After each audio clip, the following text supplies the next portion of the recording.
Hi, so I think we'll make a start in the next couple of minutes or so, just to welcome you to this meeting about the mentoring scheme that we have at PESGB. My name is Jack Bicker, and I'm one of the co-chairs of the Committee for Race and Ethnicity, out of which came the initial work for setting up this scheme.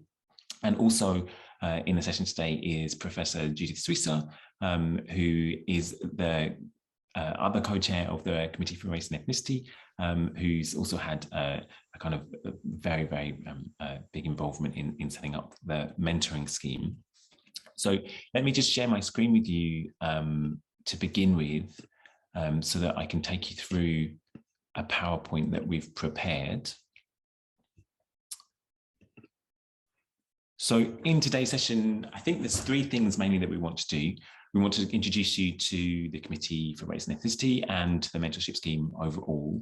We're also lucky to hear from a current mentee regarding their experience in the mentorship scheme. And then finally, in the last part of the session, there'll be space for you to ask questions, to offer suggestions for how the mentoring scheme might run, but also to get further information about being mentored, if that's something that you're interested in. So first of all, it's worth just saying what the Committee for Race and Ethnicity is and its role within the Philosophy of Education Society. So the committee was set up by a colleague of mine, Darren Chetty, and Judith, who I just introduced you to in 2015. It has three main aims. One is to promote and support the study of philosophy of education, but particularly as it's addressed to questions of race and ethnicity. Two, the committee aims to recruit new members from racial and ethnic groups that are currently underrepresented in the society and in philosophy as a whole. And three, then, to create a network for people with an interest in philosophy and education relating to race and ethnicity, to get together, to do new work, to think about how to push work in new directions, and to collaborate on new projects. So when we originally proposed this scheme, there were three pillars to its rationale. One was, as we've seen in those original aims of the Committee for Race and Ethnicity, the underrepresentation of certain groups within philosophy. It's well documented statistically that there are many minority groups that are not represented in philosophy departments and in philosophy education in particular. And so we wanted a mentoring scheme that is actually open to everybody, but that at the same time is a space for us to provide mentoring and guidance for early career researchers, to make sure that the barriers that are experienced by minority ethnic early career researchers, but early career researchers as a whole, are catered to, are looked at, are paid attention to, and that guidance from senior members of the society is there to help early career researchers work their way through to the next steps in their career. The second rationale was that there is a lot of expertise within PESGB, in particular senior members who are close to retirement at times. Not that all of our mentors are retired or close to retirement. We've got a lot of mentors who are at the mid stage of their career. But there's a lot of expertise in PESGB that we wanted to tap to make sure that that expertise was used to support early career researchers. And as I say, there's steps both through the society, but philosophy and philosophy of education more generally. And then three, we believe that good inclusion practices benefit everybody. And so, of course, as the Committee for Race and Ethnicity, we have a focus on making sure, as those three aims that I outlined at the beginning of the session suggest, that barriers for underrepresented groups are paid attention to when it comes to progressing within a career as a philosopher. But at the same time, if we're attending to those barriers, actually that has benefits for everybody. And it's for that reason that the mentoring scheme is open to everybody, regardless of their race or ethnicity. This is an intergenerational project to an extent. This is about making sure that as I say, expertise that senior members of the society has is shared out and is on offer to make sure that processes are progressing through a career in philosophy or the society in general is the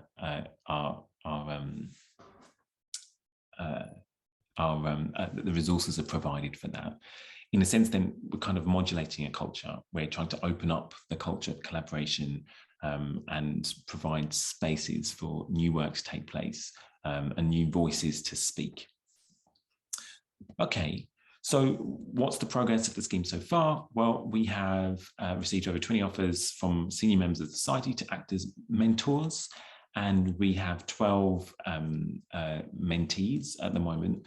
Of course, we've prioritised early career researchers from minority groups, and at the same time, when we're pairing up mentors with mentees, we take into account people's geographical location. So, for example, if you are a student in or an early career researcher in the US, it might be that it's of benefit for you to have a mentor who's also in the US. Or if you're an early career researcher in India and you're really working or thinking through both publication or job prospects in India, it's likely important that you've got a mentor who is aware of that context and can also help you in your specific geographical and cultural region.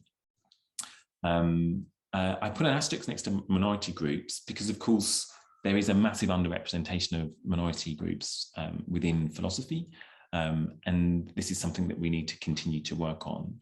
To date, we have 10 mentor-mentee pairings, and at the moment, meetings have been conducted online, and for the most part, we envisage that continuing moving forward.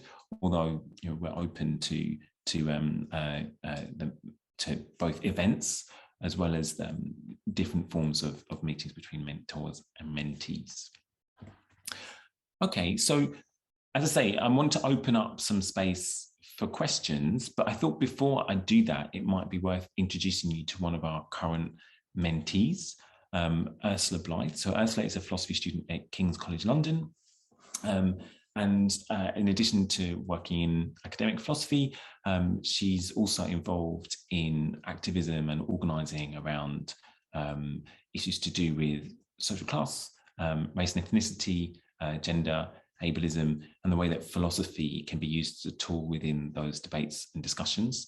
So we're really privileged that Ursula is with us today. Ursula, did you want to? Oh, great, there you are, fantastic, good. So I'm happy for you to say something about the mentoring scheme, or maybe I can prompt you with some questions. So do you want to say anything about yourself or about the mentoring scheme?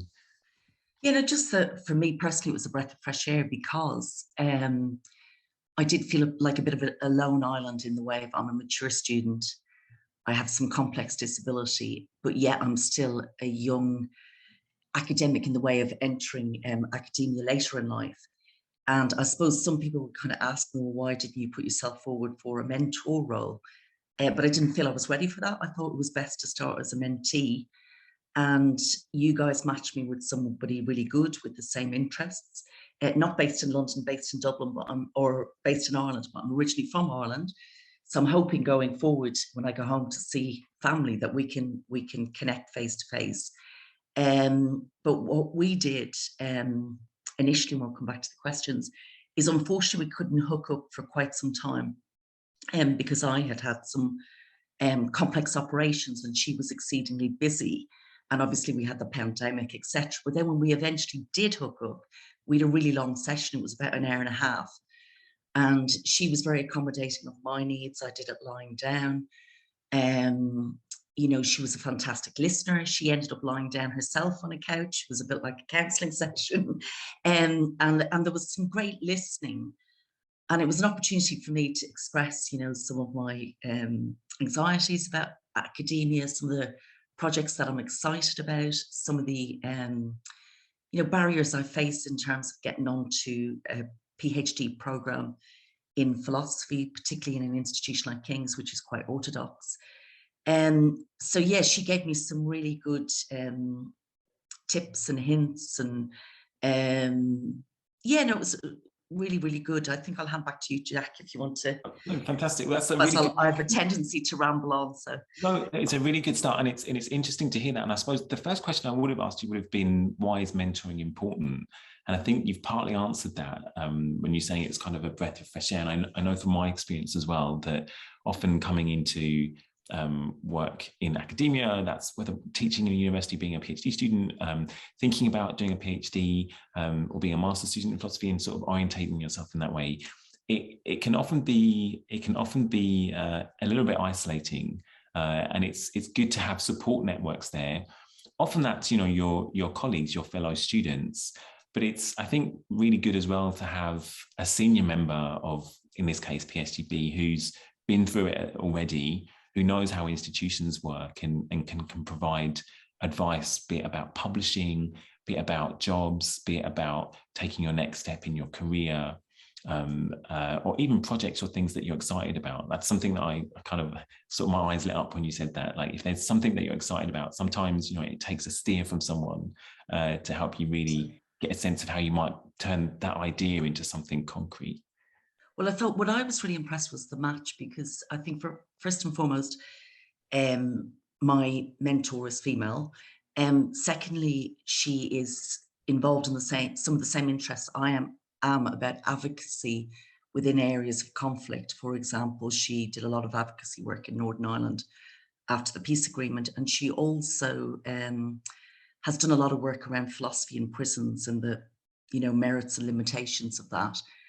And also, I felt, I suppose, because, dare I say, culturally she is Irish, that I could speak about some of the barriers that I've experienced in London in being Irish, and the kind of the experience of the other. And it was interesting from her side of the fence to talk about that, because she was doing something opposite to that. She's dealing with, like we are dealing in the UK, with issues of prejudice within Ireland and minority groups, and she's touched on some work with travellers in Ireland, and the kind of the day-to-day issues they deal with inclusion, lack of inclusion, lack of justice, lack of human rights.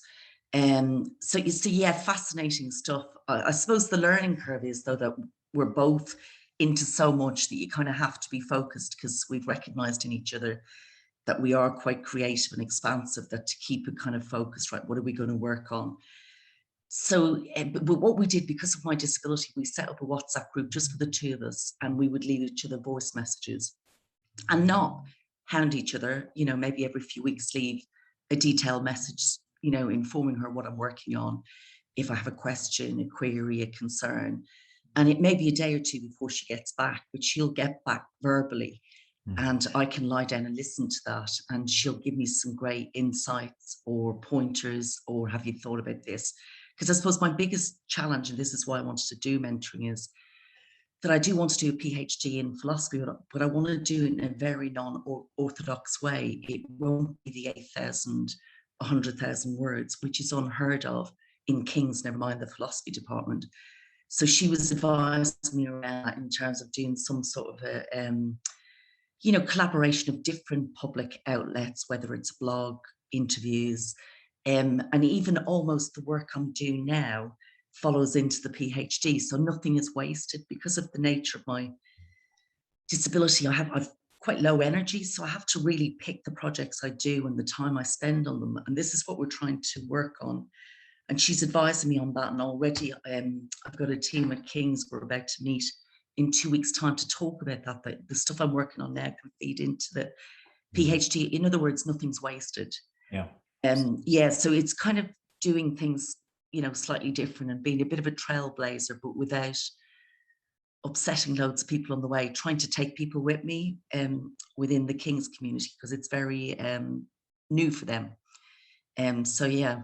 Absolutely. That's really interesting. So it's interesting from your perspective, thinking about working towards a PhD. And of course, we have students at master's and PhD level, and I think some early career researchers as well. And an interesting thing that you said there is really getting a sense of, as I said, having an idea, but have someone who can steer you through and say, look, do you know what, this is worthwhile, but don't do this and don't fall into that bad habit. It's too easy. But hold on to that idea, and here's some people who you should be talking to, and here's some alternatives that you should maybe be asking for, rather than, sticking to, as you put it, the orthodoxy. And I think, the other thing that I think mentorship is really good for in that sense is building your confidence, because of course there's the institution that is the university that makes certain demands of us, be it as research students, or be it as members of teaching staff.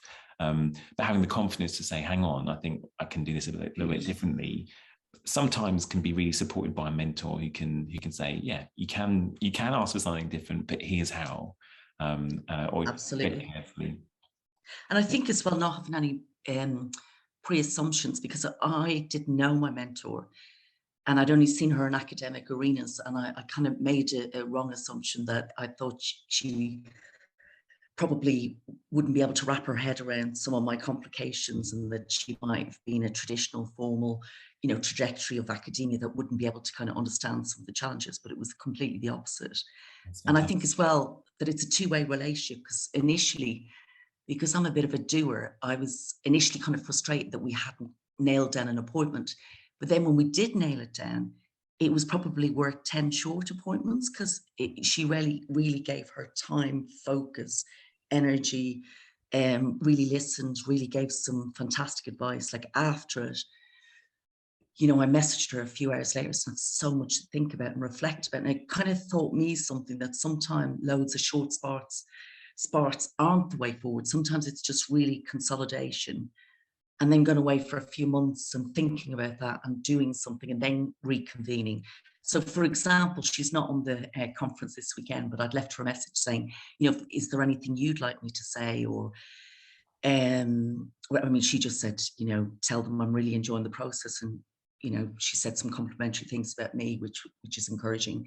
But it's, just really interesting, because we're going to catch up after this conference, because she wants me to brief her on the conference, and also, just some of the ideas that have come out. Yeah. That's great. That's fantastic. So I suppose what might be useful for people to hear is apprehension about applying to mentoring, since this is something I've always experienced. And you mentioned this a little bit, you touched on it. In a sense, did you feel at all apprehensive? And how do you feel now that you have applied? Absolutely. No, I suppose because the PESGB is so established, and there is such a strong network of academics that go back decades, that when you join it new, it's like any club, it's not a group. It's like, whoa, am I going to fit in? And I suppose wrongly or rightly, I've always had this kind of in my head, imposter syndrome.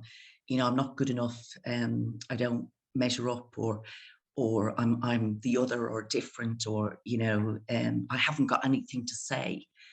And I suppose what the PSGB has done for me, and the mentoring, and Judith and other people, is to give me that voice, and to give me that bit of confidence that I have a space and I do have something to say.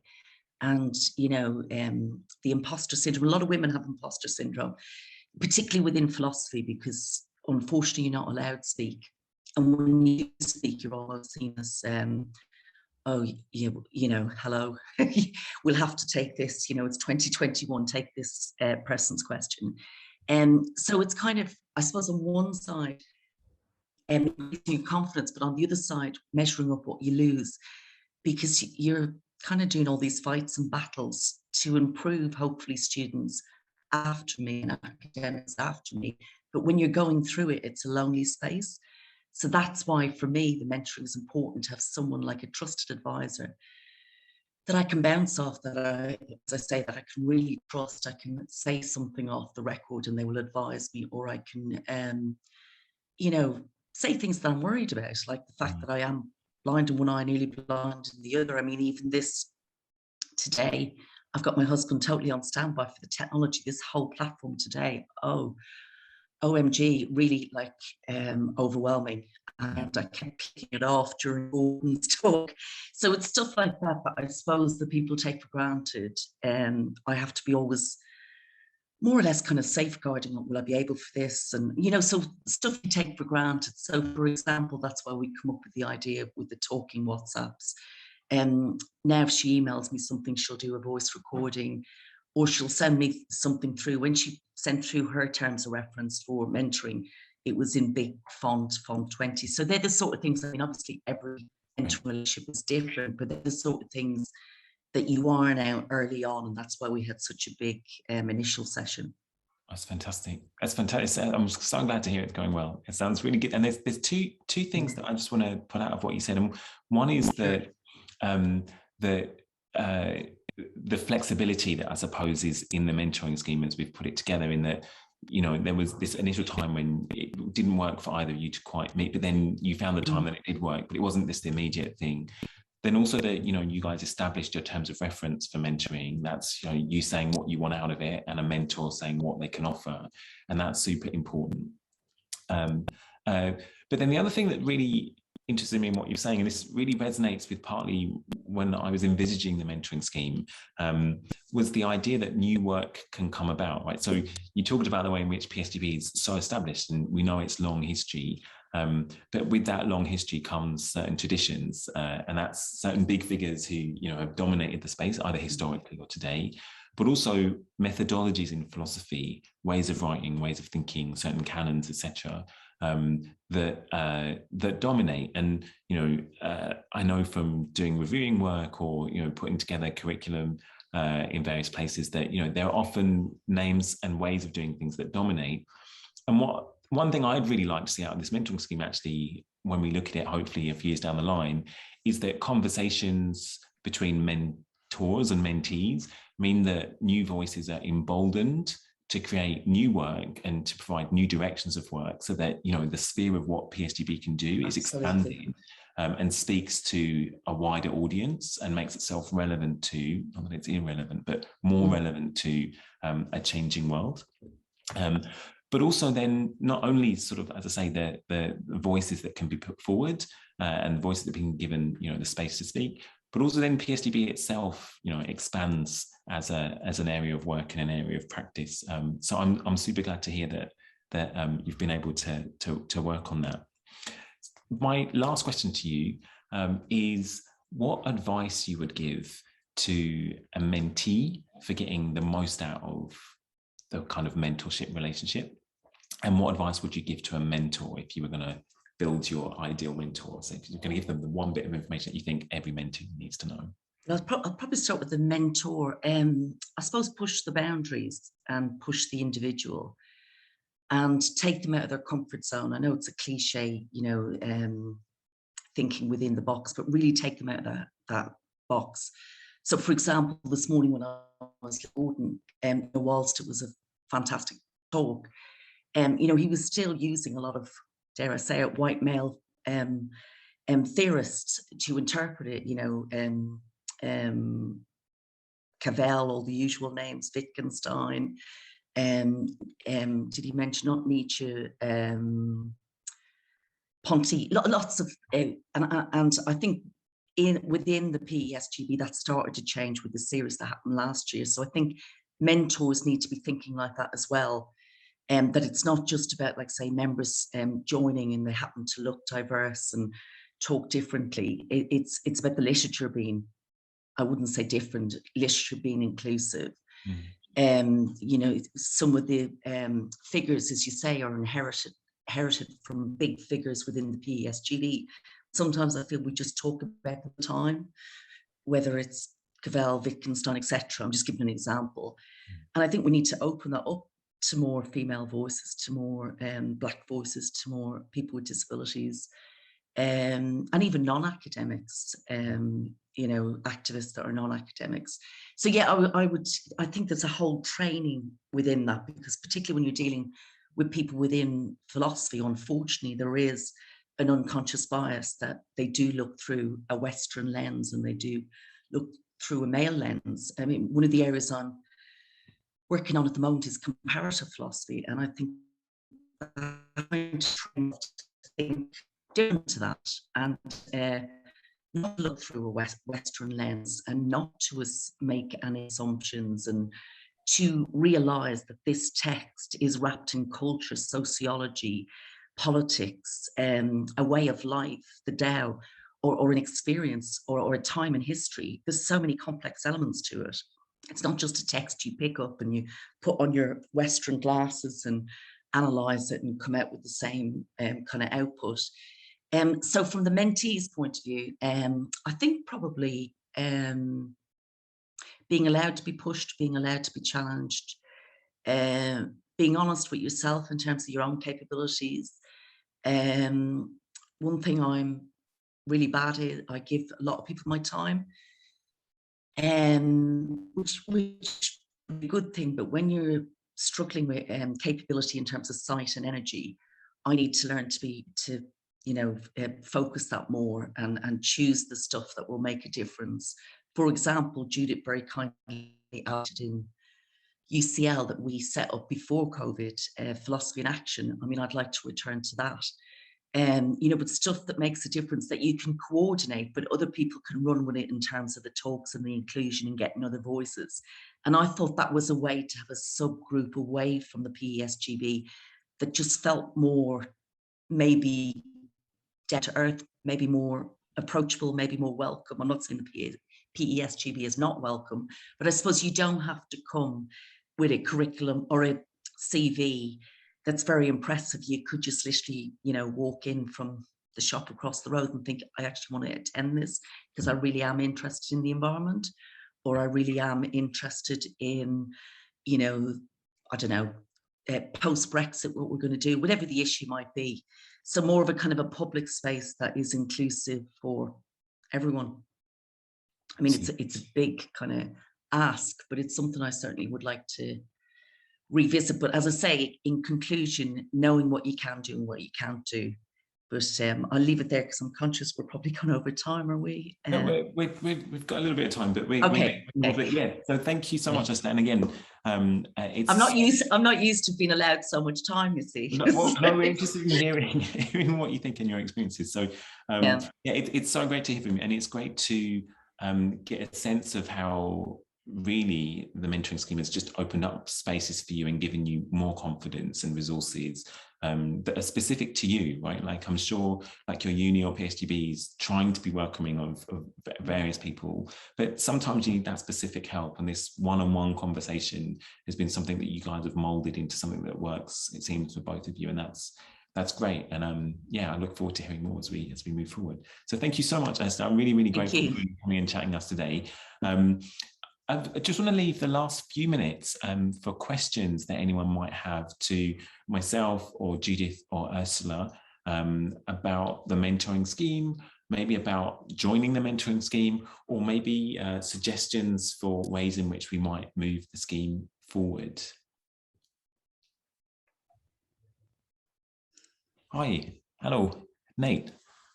Hi, I'm very much interested in joining the mentoring scheme. I too, as I said in the comments, I think what Ursula was saying was really impactful and really good to hear an experience from someone. I have severe back issues and I'm profoundly autistic. So having that as a barrier sometimes to publication and et cetera. Also working class background. So I'm all for trying to get more underrepresented sort of segments of society into it. So who would be the person I would get in contact with to go, this is my area of PhD research, and people around my area. I'm based in Manchester. So Jack, just before you answer the technical question, can I just say, Nate, thanks for sharing that. You're welcome.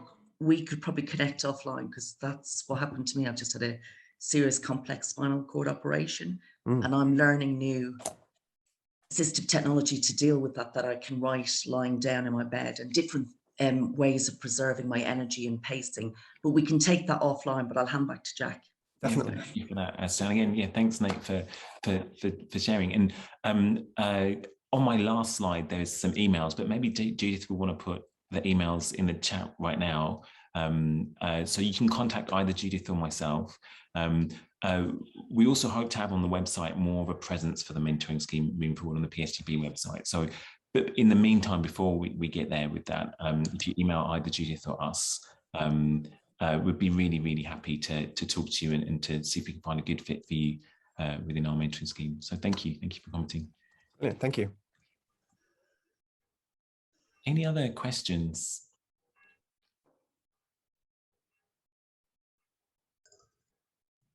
Judith?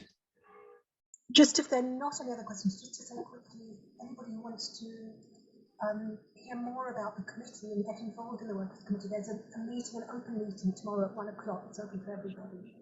And I also just wanted to sort of emphasise the point that Jack made at the beginning, that although the scheme obviously is primarily intended to help new researchers from underrepresented groups, it also works both ways, and I think we as a society benefit hugely from it. And I say this as one of the people who is, one of the sort of older kind of, long-term members of the society. I've been going to this conference for 20 years now, and as all of you who are in institutions or organisations know, when you've been part of a group or an organisation for a long time, you get kind of institutionalised.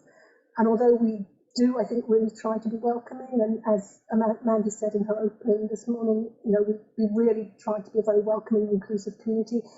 Often those of us who are so used to the particular culture and way of doing things don't realise just how some of those practices might be excluding certain people, in all sorts of subtle and unconscious ways. And it's really valuable sometimes to have someone from the outside just come along and point out to you how some of the practices might be problematic for people with certain, characteristics, certain groups, certain, experiences that are not part of the mainstream. I think that's been a really valuable and rich and sort of productive experience for the society. So I think it works both ways. And yeah, hopefully the mentoring scheme will continue to have a beneficial two-way effect. And I think experiences has come out a little bit from what Earth has been sharing with us, but experiences do feed into work. Like experience feeds into standpoint, and our standpoints then inform our methodologies as researchers and as philosophers. And so the more diverse experiences that we can get into the society, into work created in the society, the more that the society becomes, and its work and the work of the journal and the work of philosophy education in general becomes responsive to the world and to a fast changing world. So yeah, I just in a sense repeat what Judith said there. Like, this is of course about providing spaces for mentees to develop within society and philosophy education, but also a major reason for me when I was thinking about what this project might look like was that I wanted there to be this two-way conversation. I had specific people in mind, actually, even specific professors in mind. I was like, do you know what, if we pair this person with that person, I bet actually there'd be material that could go both ways, and there'd be space then for people to do new work, to move work in new directions, not throwing out traditions necessarily, although not always working within traditions, not necessarily throwing out traditions, but seeing the ways in which traditions and established ways of doing things can be improved upon, can be supplemented, can be expanded. So that's really great. Any other questions? No, I was just going to say that my mentor is very established and quite famous within the Irish academic scene. And I suppose I was anxious about that at the start, but what I would say is our relationship is totally equal. So there's no hierarchy or kind of, I've done this and you're still at the bottom of the ladder. It's very equal and very inclusive. So that's why I said it was a breath of fresh air, just to conclude. That sounds really good. Excellent. Good. Okay, well, look, we're just in the last couple of minutes, so it's probably around about time to wrap up. So unless anybody wants to add anything else, just again, Judith reminded us that there's an open meeting of the Committee for Race and Ethnicity, which is tomorrow from 1 to 1:45. So you're welcome to join us for that. Otherwise, if you're interested in the mentoring scheme, or if you're interested in becoming a mentor or a mentee, or just finding out more about it, please do email Judith or myself or both of us. Our emails are in the chat there for you to see. Hopefully you've managed to copy those down. Otherwise, thank you for joining us. Thank you to Ursula for sharing her experiences, and thank you to Judith also for being here with us and guiding a lot of things behind the scenes so that we could have the meeting here today.